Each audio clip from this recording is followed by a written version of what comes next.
Olá, como vão todos? Espero que todos estejam bem, que todos estejam com saúde e em paz. Nós vamos iniciar mais esse estudo da doutrina espírita com a prece que Jesus nos ensinou. Pai nosso, que estais nos céus, santificado seja o vosso nome. Venha a nós o vosso reino, seja feita, Pai, a tua vontade, na terra como nos céus. O pão nosso de cada dia dai-nos hoje. Perdoa, Senhor, as nossas dívidas, na medida em que perdoamos os nossos devedores. Não nos deixe cair em tentação. Livra-nos de todo o mal. Que assim seja, graças a Deus. Nós vamos dar sequência ao estudo que estamos fazendo do quinto livro, da obra básica de Allan Kardec, a obra básica do Espiritismo, e o livro é a Gênese. Então, paramos aqui no último parágrafo da introdução. Vamos ler esse último parágrafo e aí dar sequência na leitura. Ademais, os leitores assíduos da revista terão podido notar aí, na revista espírita, em estado de esboço, a maioria das ideias que são desenvolvidas nesta última obra, conforme fizemos com as precedentes. Com frequência, a Revue, que é a revista espírita, é para nós um terreno de ensaio destinado a sondar a opinião dos homens e dos espíritos sobre alguns princípios antes de os admitir como partes constitutivas da doutrina. Então, nesse último parágrafo, a gente vê que a Revista Espírita, que era uma publicação mensal, todos os meses, durante vários anos, ela servia como um termômetro, um rascunho, uma espécie de deixa eu ver como é que a sociedade, como é que as pessoas estão recebendo as informações novas e quais os tipos de críticas e elogios, aceitação e não aceitação que essas ideias recebem, para daí depois os livros básicos serem formulados. Então, muito do que está descrito nos livros básicos da doutrina, o Livro dos Espíritos, o Livro dos Médiuns, o Evangelho segundo o Espiritismo, o Céu e o Inferno e a Gênese, que são as 5 obras básicas, muito do que está escrito lá foi discutido, algumas das mensagens inclusive estão na revista espírita, e os assuntos foram discutidos nas reuniões da Sociedade de Estudos Espíritas em Paris. Sigamos. Agora estamos no capítulo 1 da Gênese, e esse capítulo trata do caráter da revelação espírita, Então, o que é essa revelação espírita e como a gente pode compreendê-la? Item 1. Pode o espiritismo ser considerado uma revelação? Neste caso, qual o seu caráter? Em que se funda a sua autenticidade? A quem e de que maneira foi ela feita? É a doutrina espírita uma revelação no sentido teológico da palavra? Ou, por outra, é, no seu todo, o produto do ensino oculto vindo do alto? É absoluta ou suscetível de modificações? Trazendo aos homens a verdade integral, a revelação não teria, por efeito, impedi-los de fazer uso das suas faculdades, pois que lhes pouparia o trabalho da investigação? Qual a autoridade do ensino dos espíritos, se eles não são infalíveis e superiores à humanidade? qual a utilidade da moral que pregam, se essa moral não é diversa da do Cristo já conhecida? Quais as verdades novas que eles nos trazem? Precisará o homem de uma revelação? E não poderá achar em si mesmo e em sua consciência tudo quanto é mister, no sentido de necessário, para se conduzir na vida? Tais as questões sobre que importa nos fixemos. Então, nesse primeiro, vamos dizer assim, parágrafo, esse primeiro item desse capítulo, uma série de questionamentos racionais e intuitivos, no sentido de até onde essa revelação ou as ideias contidas nisso que nós chamamos de doutrina espírita, ela precisa ser raciocinada, ela precisa ser racionalizada, até que ponto a gente deve confiar naquilo que é considerado como revelação espírita e assim por diante.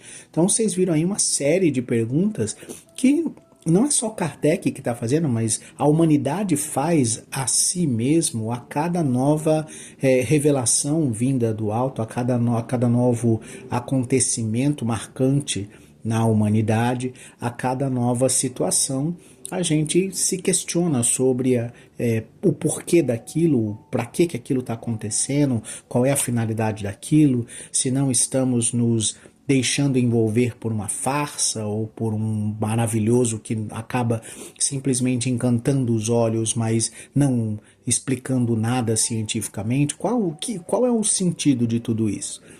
Então, essas questões que eu acabei de ler, que estão no item 1 desse capítulo, já demonstram uma preocupação não só científica, mas principalmente essa preocupação pedagógica de buscar, vamos colocar assim, o entendimento, a compreensão para fixar o conhecimento ou para rejeitar falsos conhecimentos. Então, todos esses questionamentos são feitos pelo próprio Kardec, e é em cima desses questionamentos que ele vai desenvolver todo esse capítulo primeiro. Sigamos para o item 2. Definamos primeiro o sentido da palavra revelação. Revelar, do latim revelare, cuja raiz velum, véu, significa literalmente sair de sob o véu e, figuradamente, descobrir, dar a conhecer uma coisa secreta ou desconhecida. Em sua acepção vulgar, mais genérica, essa palavra se emprega a respeito de qualquer coisa ignota, que é ignorada, ignota aqui no sentido de ser ignorada, que é divulgada, de qualquer ideia nova que nos põe ao corrente do que não sabíamos.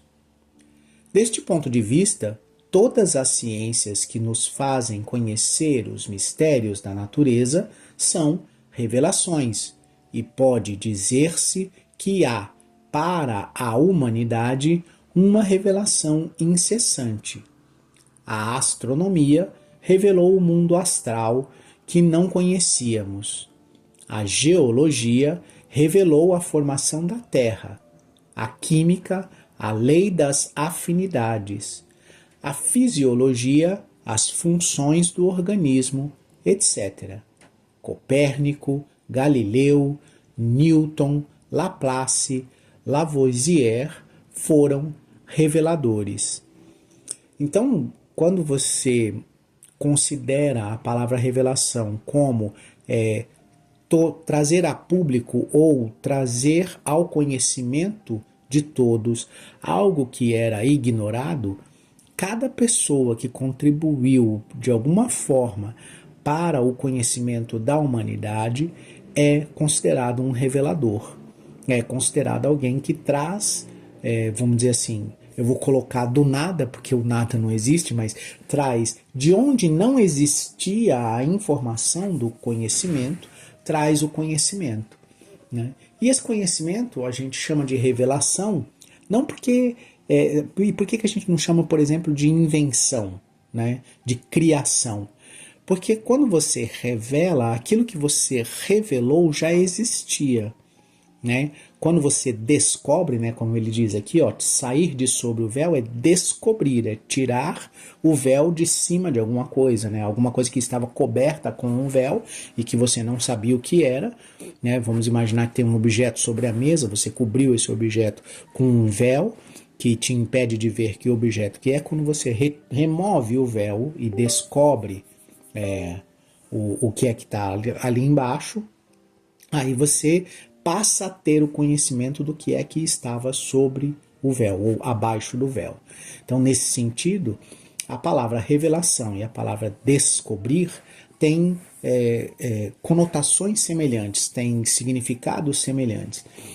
Então, quando você não cria um conhecimento, ou seja, você entende como funciona uma lei da natureza, uma lei da química, uma lei da física, uma lei da astrologia, uma lei da fisiologia, de como funciona aquele determinado órgão, aquele determinado elemento dentro do organismo humano. Quando você compreende isso e você explica isso para as outras pessoas, nós dizemos que você fez uma revelação para quem ignorava aquele conhecimento. Então, nesse sentido, todos esses cientistas e todas essas pessoas que trouxeram conhecimentos à sociedade e à humanidade são considerados aqui nessa acepção da palavra como reveladores. Continuando. A característica essencial de qualquer revelação tem que ser a verdade. Revelar um segredo é tornar conhecido um fato. Se é falso, já não é um fato e, por consequência, não existe revelação. Toda revelação desmentida por fatos deixa de o ser, se for atribuída a Deus. Não podendo Deus mentir, nem se enganar, ela não pode emanar dele. Ela, quem a revelação, não pode emanar dele. Dele quem? Deus. Deve ser considerada produto de uma concepção humana.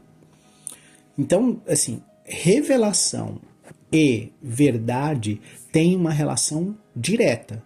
Se aquilo que você está revelando, ele é um conhecimento universal, ele é um conhecimento que é não refutável, e por isso que a gente usa o termo contra fatos, não há argumentos, né? Então ela é um fato.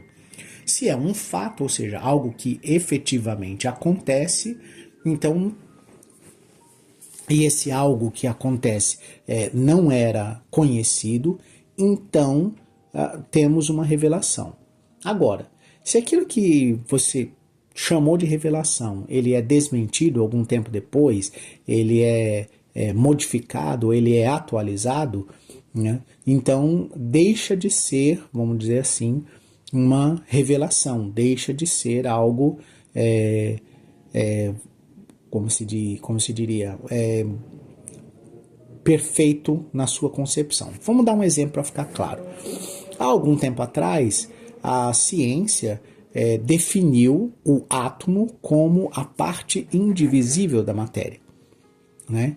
Então chamou de átomo aquele elemento químico, né? Aquela pequena partícula que formava todos os elementos químicos e a matéria conhecida, e portanto deu a ele o nome de átomo por considerar naquele momento que era impossível dividi-lo em partes menores.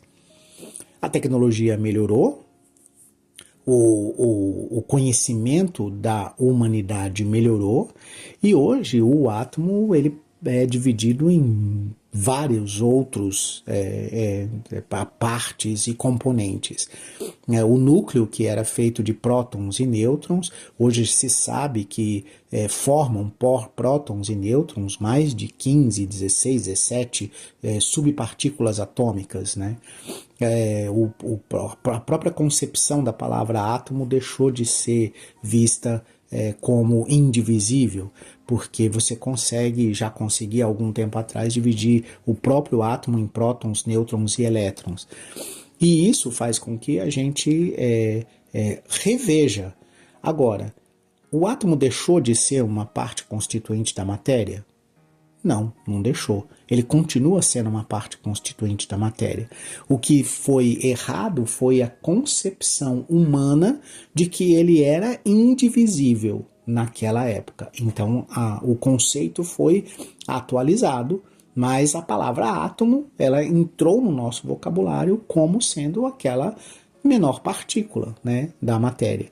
E hoje sabe-se que existem outras partículas menores. A gente continua se referindo ao átomo como elemento constituinte da matéria, mas já não mais com a ideia de que ele é indivisível e de que ele pode, e sim com a ideia de que ele pode ser dividido em várias outras subpartículas atômicas. Então é esse conceito aqui que ele está trabalhando nesse item 3.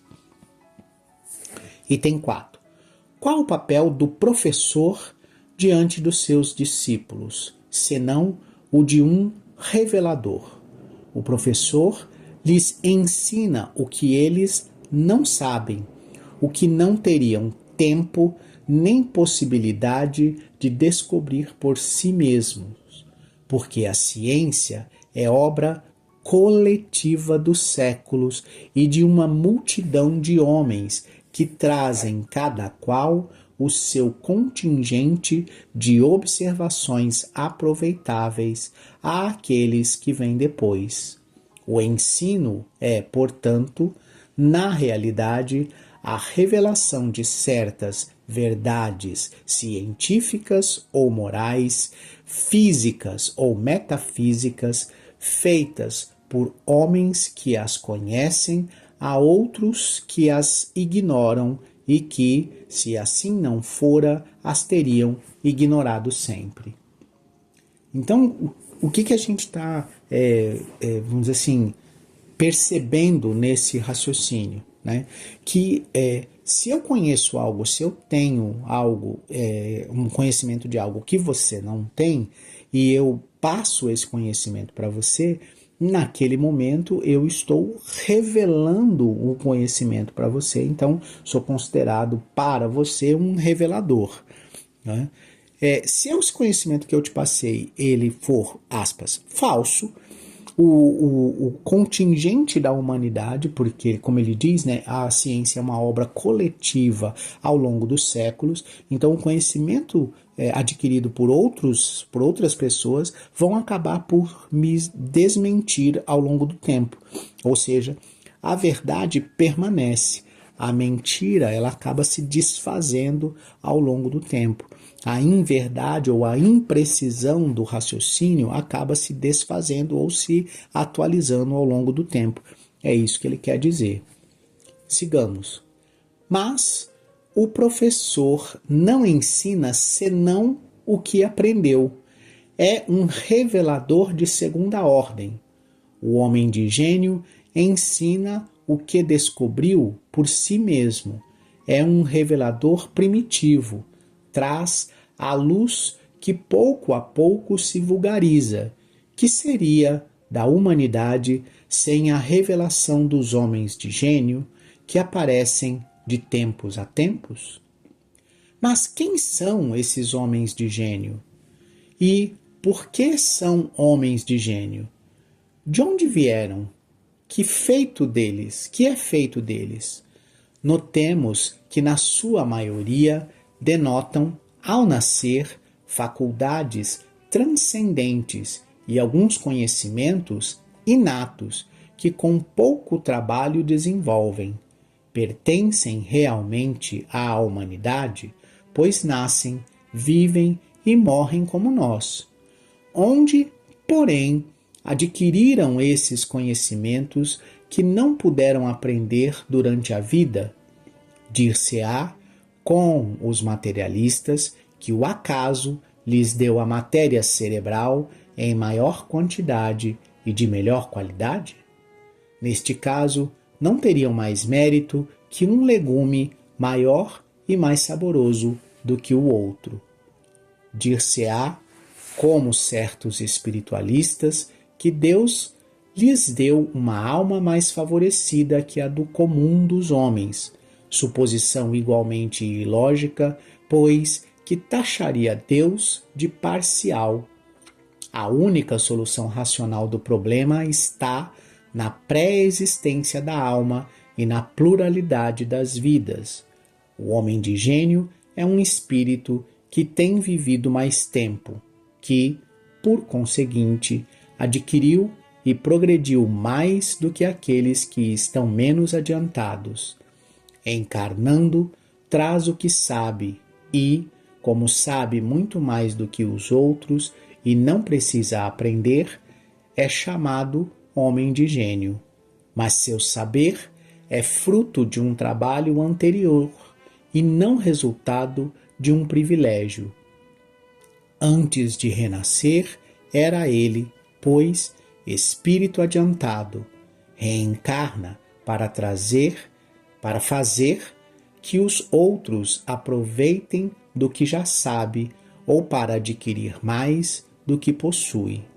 Os homens progridem incontestavelmente por si mesmos e pelos esforços da sua inteligência, mas, entregues às próprias forças, só muito lentamente progrediriam, se não fossem auxiliados por outros mais adiantados, como o estudante o é pelos professores.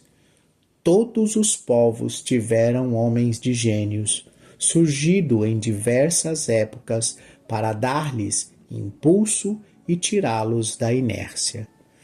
Então você observa aqui que há uma diferenciação, vamos dizer assim, em passar o conhecimento que já se tem, ou seja, aquele conhecimento que já é da humanidade, né? Então hoje, por exemplo, o conhecimento do átomo e das suas subpartículas, ele já é um conhecimento da humanidade, ele já está escrito em diversos livros, em diversas línguas, já é ensinado em diversos países, em todos os lados do mundo, e basta ter acesso a esses estudos e você vai ter o conhecimento. Esse é um revelador, como ele diz, de segunda ordem, quando eu aprendi com alguém e eu ensino para alguém aquilo que eu aprendi já de alguém. Mas ele faz uma diferenciação dessas pessoas que trazem o conhecimento novo, que ao nascer parece que já estão impulsionados a encontrar a explicação daquilo que eles já sabem, a demonstrar através da experiência e da vida aquilo que eles intimamente e já desde o nascimento já sabem que é daquela forma. Então, quando você tem, por exemplo, a lei da gravidade, o eureka, o grande, nossa, entendi, é como se fosse um relembrar de algo que você já sabe. Então, não é uma observação, vamos chamar assim, milagrosa ou um privilégio, né? E se temos um Deus justo e bom, ninguém estaria diferenciado, vamos dizer assim, né? Ele fala aqui de cérebros com qualidade melhor e com massa, com mais massa ou maior tamanho ou mais qualidade. Hoje em dia, né, isso aqui foi escrito lá há quase 150 anos, mas hoje em dia a gente já sabe que não é assim. Você não tem neurônios mais espertos ou mais inteligentes, né? Já se tentou repassar e transferir esse tipo de coisa, já se constatou mais massa cerebral em gente que tem menos inteligência do que massa cerebral e assim sucessivamente. Então, tanto qualidade quanto quantidade de massa cerebral não tem demonstrado ser uma certeza de que aquela pessoa é mais inteligente ou menos inteligente do que a outra. E é esse o ponto. Nesse patamar é que estão todas essas descobertas e essas características, vamos dizer assim, de cada espírito. E como é que ele chegou ali? Como é que aquela inteligência chegou àquele ser?